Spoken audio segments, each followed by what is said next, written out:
A reading from the second book of Chronicles, chapter 24, verse 17 to 25. After the death of Jehoiada, the princes of Judah came and did obeisance to the king. Then the king listened to them. And they forsook the house of the Lord, the God of their fathers, and served the Asherim and the idols. And wrath came upon Judah and Jerusalem for this their guilt. Yet he sent prophets among them to bring them back to the Lord. These testified against them, but they would not give heed. Then the Spirit of God took possession of Zechariah, the son of Jehoiada, the priest, and he stood above the people and said to them,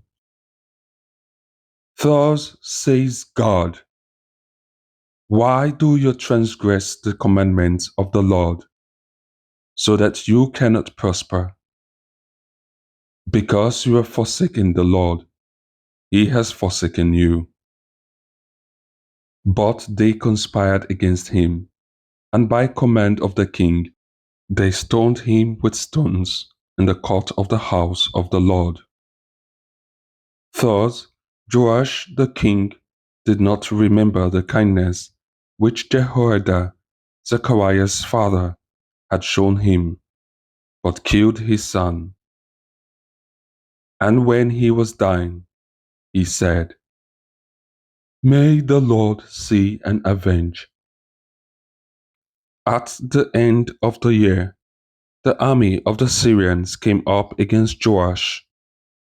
They came to Judah and Jerusalem, and destroyed all the princes of the people from among the people, and sent all their spoil to the king of Damascus. Though the army of the Syrians had come with few men, the Lord delivered into their hand a very great army, because they had forsaken the Lord, the God of their fathers.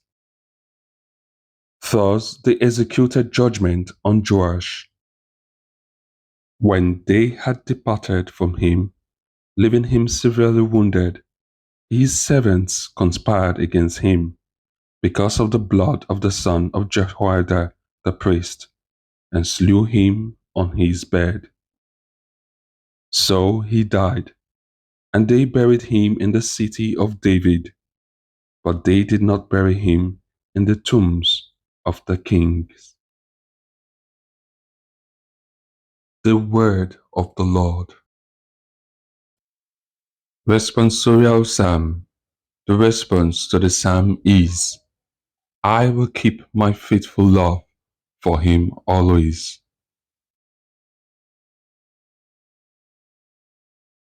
With my chosen one I have made a covenant. I have sworn to David my servant, I will establish your descendants forever and set up your throne through all ages. Response.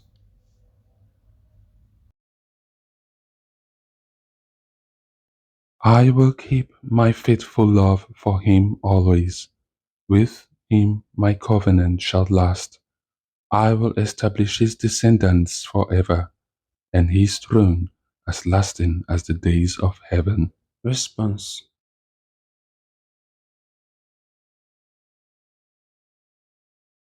If his descendants forsake my law and refuse to walk as I decree, and if ever they violate my statutes, failing to keep my commands. Response.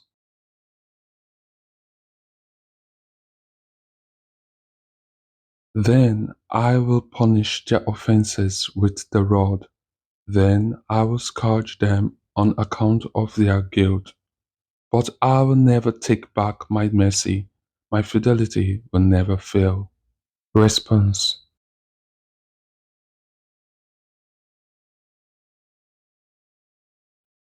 Gospel acclamation. Alleluia, alleluia. Though Jesus Christ was rich, Yet for your sake he became poor, so that by his poverty you might become rich. Alleluia. The Holy Gospel according to Matthew. At that time, Jesus said to his disciples, "No one can serve two masters, for either he will hate the one and love the other, or he will be devoted to the one and despise the other. You cannot serve God and Mammon. Therefore, I tell you, do not be anxious about your life, what you shall eat or what you shall drink, nor about your body, what you shall put on. Is not life more than food, and the body more than clothing? Look at the birds of the air. They neither sow nor reap, nor gather into barns, and yet your heavenly Father feeds them. Are you not of more value than they? And which of you, by being anxious, can add 1 cubit to his span of life? And why are you anxious about clothing? Consider the lilies of the field, how they grow. They neither toil nor spin.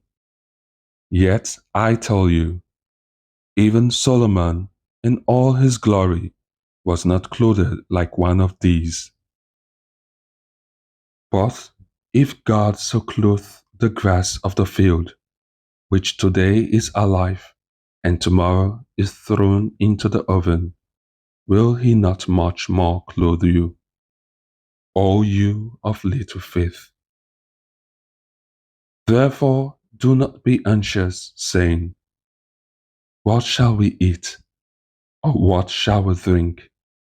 Or what shall we wear? For the Gentiles seek all these things, and your heavenly Father knows that you need them all.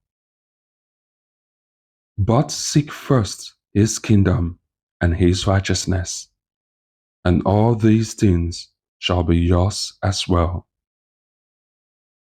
Therefore, do not be anxious about tomorrow, for tomorrow will be anxious for itself. Let the day's own trouble be sufficient for the day. The Gospel of the Lord.